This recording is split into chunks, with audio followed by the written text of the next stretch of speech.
Previously on Mad Angler Hub. I caught, well, I hooked the biggest bass of my life and got it to shore, and it came off on a crankbait. Well, I'm just going to show you what I'm going to do because I don't know how I'm going to do it. That's how it's sitting in the water. Obviously, it needs more weight. So I have it to where we can have these cut out.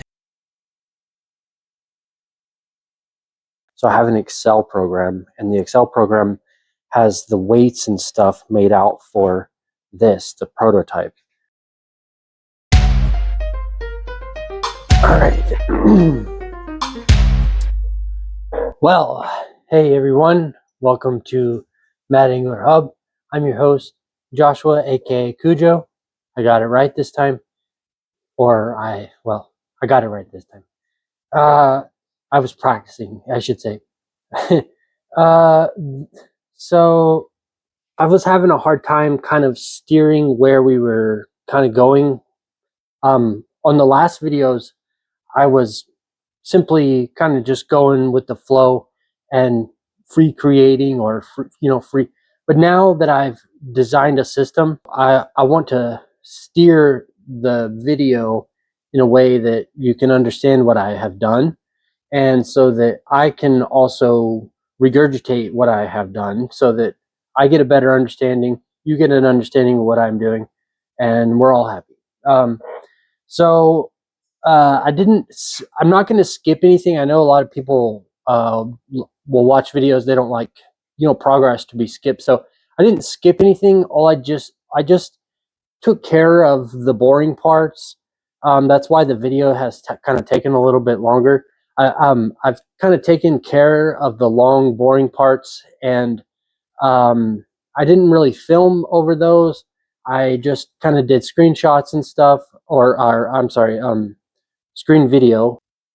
What I was doing was I'll show you here. So if you see here, what I started with is basically this. Newton's second law of motion says that force equals mass times acceleration. So what that means is Archimedes' buoyancy principle means that there's a density times a volume times a gravity. So the force of gravity is pushing down. The volume is holding holding against the density. So if you look at it like this, Archimedes' buoyancy principle is basically a derivative of Newton's second law of motion. So if you see here that you have density times volume, well, that's just mass. And if you have acceleration, that's gravity. Gravity is basically an acceleration. So if you multiply all those together, that gives you the force of the buoyancy. And that's what I was using for the main part. I was using the formula for drag. The drag formula isn't really credited to really anybody. I mean, it's credited to a line of scientists. It's not anybody in particular. It's just been kind of developed over the years. So the formula for drag times the velocity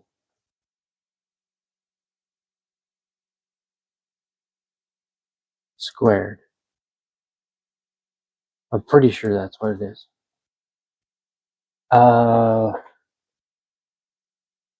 Let's double check. Let's double check because I don't want to lead you the wrong way, and I want to be correct. Right here, 0.5. Or we could do 1/2.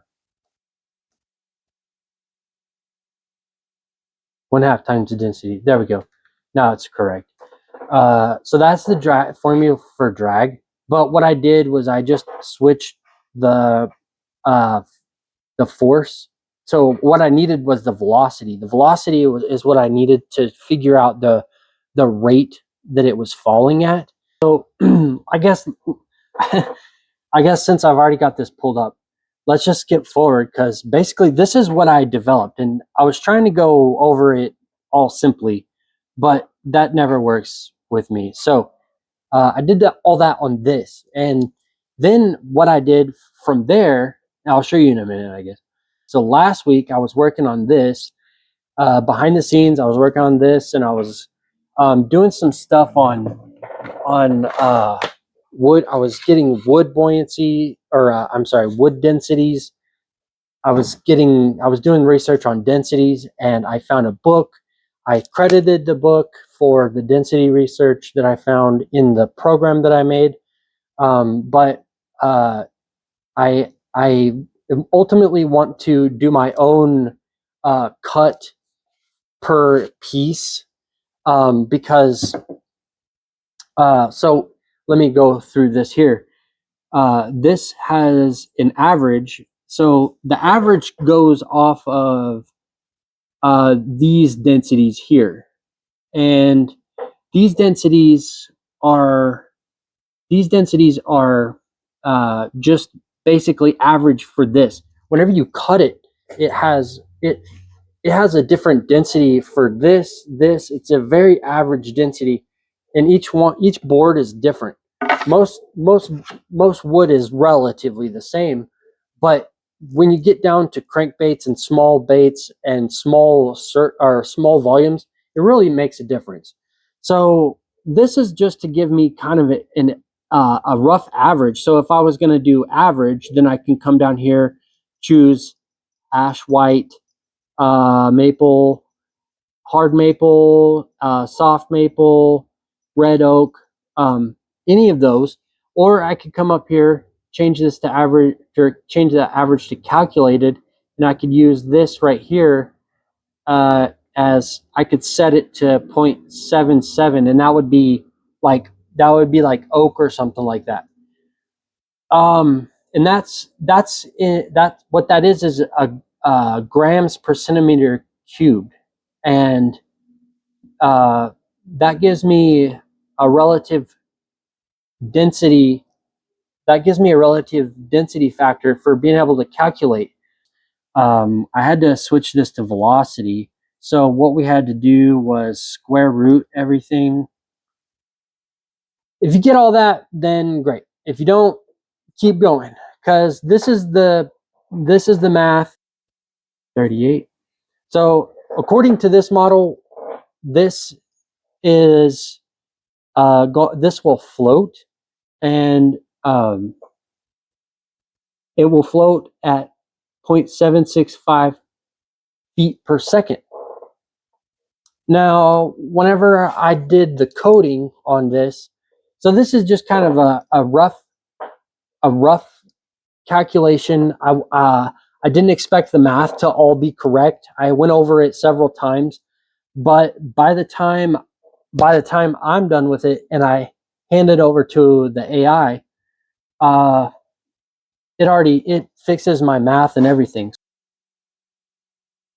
But this model, and this is a simulator, this is the same thing. I just had the AI take my math and upgrade the math or whatever, but I had it write it in Python. So I took an old Pong game that I was coding. I mean, and I took the ball mechanics and just changed the physics to where it's according to this.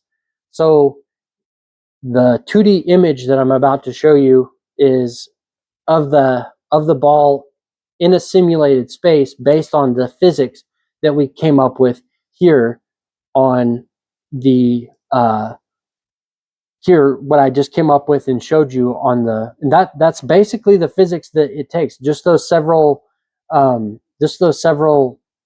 formulas. So here I have this, and it gives us user control. We can set the depth to the maximum depth is 39.37. So I'll set it to 30. We'll do it calculated. We'll do a sample. No, we'll do a calculated, and we'll put it to 0.38. That's what I found. That's what I found is the lightest that's the lightest that I've been able to find. And that's the lightest of the whitewood. I'm not sure. It says it's labeled whitewood. I'm not sure what it is. It's just whitewood, whatever the heck that means.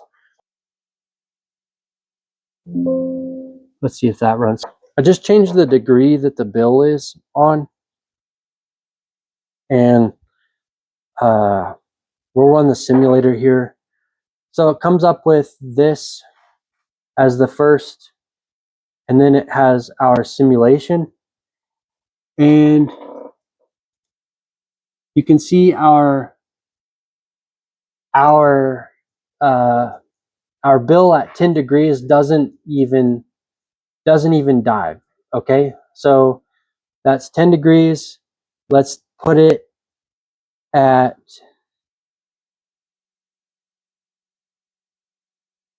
65 degrees.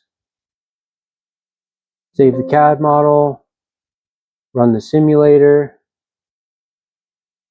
and there you go. Now you got a little bit of, and see there it gets a little bit of floating. We can keep, and then it has a float action, so it doesn't hit the bottom. Remember, we set it to 25 feet, and it never hits the bottom. I should have calculated what this distance is, but I'll get it later. Simulator. Let's see if we hit the 15 feet with this one. Oh, just barely.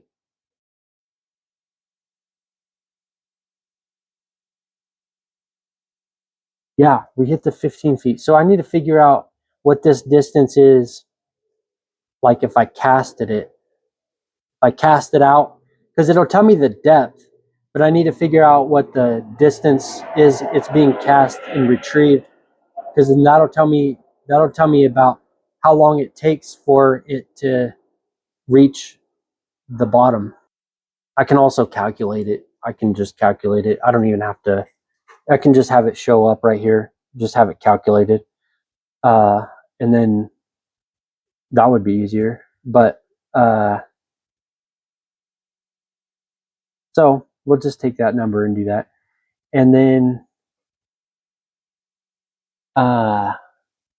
that's what I was working on. This simulator, that took me, so the Excel sheet, that took me about a week, and then this took me about a week. And but just this little bit took me a week, but the engine that runs this took me a couple of months, because that was a Pong game. So whatever that took, I was in the middle of making a Pong game so I just copied that, made another folder, and made a new version. I ripped out the mechanics for the Pong ball to just keep going back and forth, and changed it to the mechanics of this. And then I had the AI upgrade it all so that it worked properly.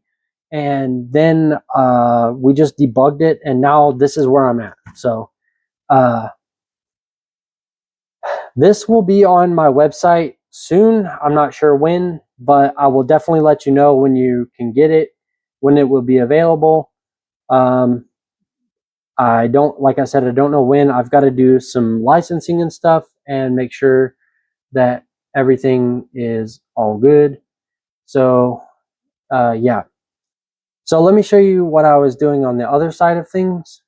So this is the bill that I have for the CAD model. See, this is obviously just handmade. I just hand drew it, and it's obviously off and everything. But this is, I wanted to keep this one as prototype A. And reason being is the body was off and the shape was just a little strange. I can show you right here. See, if we look at the shape of this, it was just off. I don't know what the heck, but it just turned out to be really strange. I mean, the end result wasn't that bad, but it just turned out to be kind of strange. So what I did, I made basically a totally different, I started from scratch, and this is what I made. So I made this, and this is a whole lot better. I just did a circle, and then another circle, and then just some more curves, some better curves, and I thickened the tail up a little bit, and I feel like it has a little bit of a point here, but I can just sand that off. And I'm expecting these to be kind of like handmade. I've got to get one more tool before I really start making these all the time. A 1x30" belt sander. I've got this. I don't know if it's what the size is, 40". So now let's see. So yeah, so this is what I made. This is going to be the same cuts. What I did here was I opened up this for a little bit less volume, or less density, I should say, and I so it'll have a little bit floating action here, and it'll be drawn down by the weight here. I left this back part open because the weight, we can add more weight to it and to see if we can get it to rise or fall. I've got this at 90 degrees. I probably will turn it to like 85 or so. I'm not sure. Just depends. I could probably simulate it and just see the difference. But like I said, I've got to find that length. I can design it for different depths, different retrieve styles, and different fish, I guess I should say. I need to figure out how, well, I just need to cut these. I need to get these to be cut. But what I wanted to do, this is what I wanted to do. I wanted to cut this, but in two different woods. These are two hardwoods. One's a little bit less dense than the other. This is red oak, and the red oak is, I can feel the difference there. Like, it's, I mean, you can't even put a thumbprint into the wood. It's so hard. So this is poplar. I'm not sure. It just says poplar, yellow poplar maybe. But this poplar is a little bit less dense, and what I want to do is simulate these and show you the difference between the poplar and the maple and the oak before we even get started. What I need to do is change this to average, and we have yellow poplar up first, and the yellow poplar is 0.5 grams per centimeter cubed. And let's save that and run it.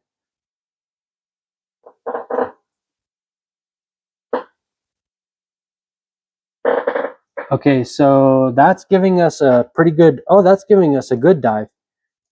Much better than that other one. So that's giving us a good dive. And a nice even float. So that's the poplar. Let's go to this, let's change it to the red oak.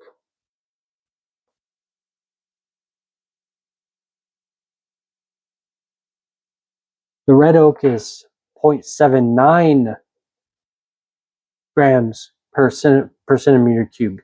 So we'll save that, run it, and what do we get?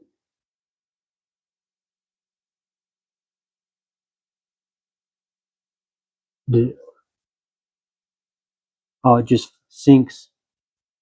See, that one just sinks. So now we know we'd have to loosen it up. We'd have to loosen up now we know we'd have to take a little bit of lead out of it, or upgrade or up the volume. So with the red oak, I'm assuming you probably don't even need much weight. So let's see if we can get the red oak to.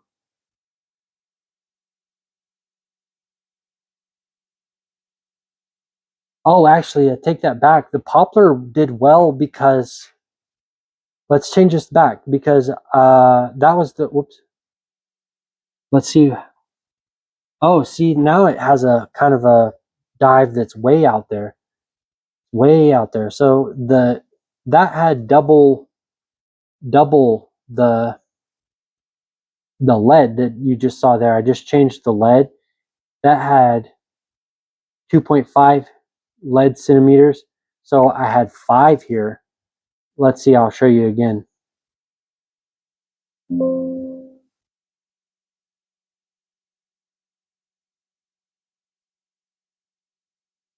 See, I think I hit the wrong buttons. No? Oh yeah, here. Now 5. Jeez, okay. Here, let me try that again. Now here's the 5.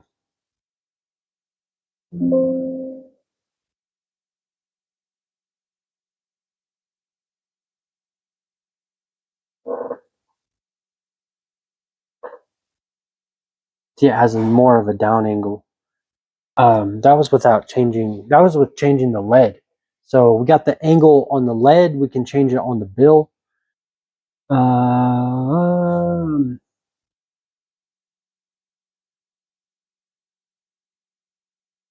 Red oak. Red oak is 0.79, and I had it at 5. So we saw that it sunk. Now let's see if I can change it to 1 centimeter.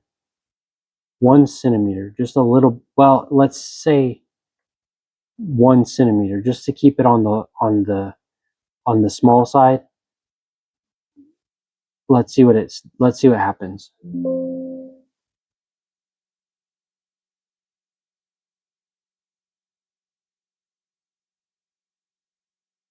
Oh, that's way cool. Does it float? Uh-oh, nope. No floating. Okay. So we say 15 depth. I just had to reset it. So we say 15 the depth.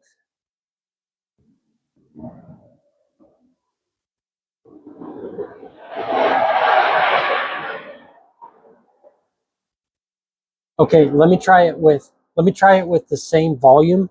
That would be this CAD model that I am using.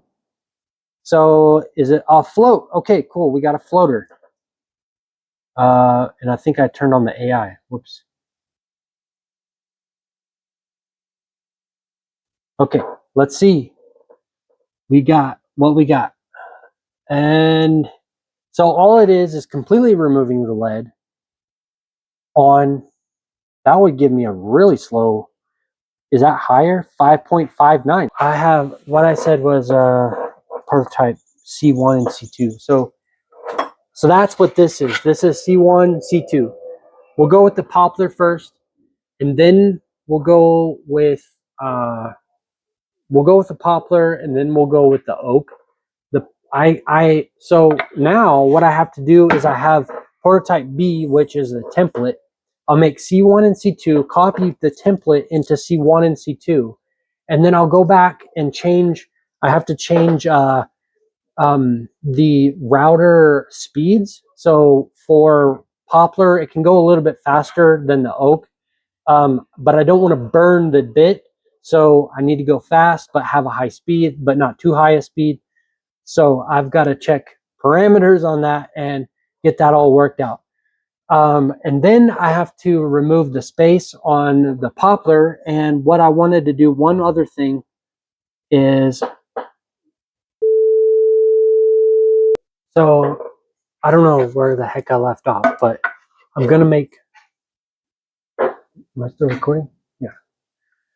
Okay. I'm going to make C1 and C2. And first, before I do that, what I want to do, oh, dang it, here comes an airplane.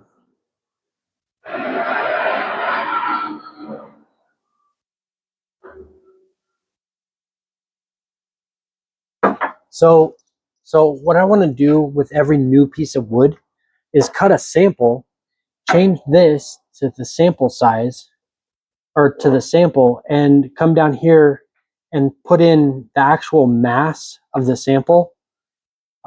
So what I could do is, I guess I could do that right now, and then that would change the density to the exact density of this.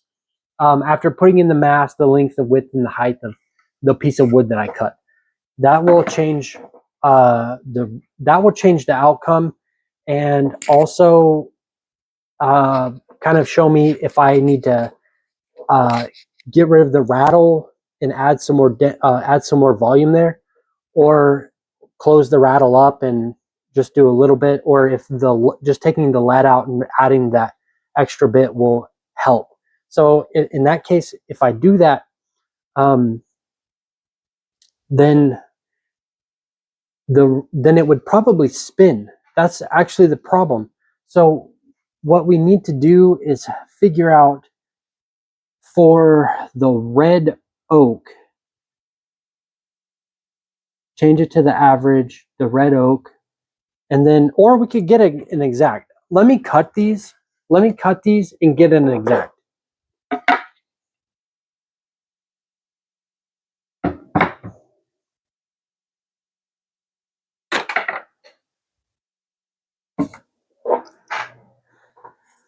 Okay, so like I said, this is, I'm gonna make C1 and C2, but I'm gonna make that in a separate video so that those of you who were not interested in the math and probably skipped all the math because they weren't interested in it, I know who you are. And well, probably for those who probably weren't interested in math, or even the program, this is going to be this video, but that's what's coming up next. So stay tuned. Thanks for watching Mad Angler Hub, and see you next time.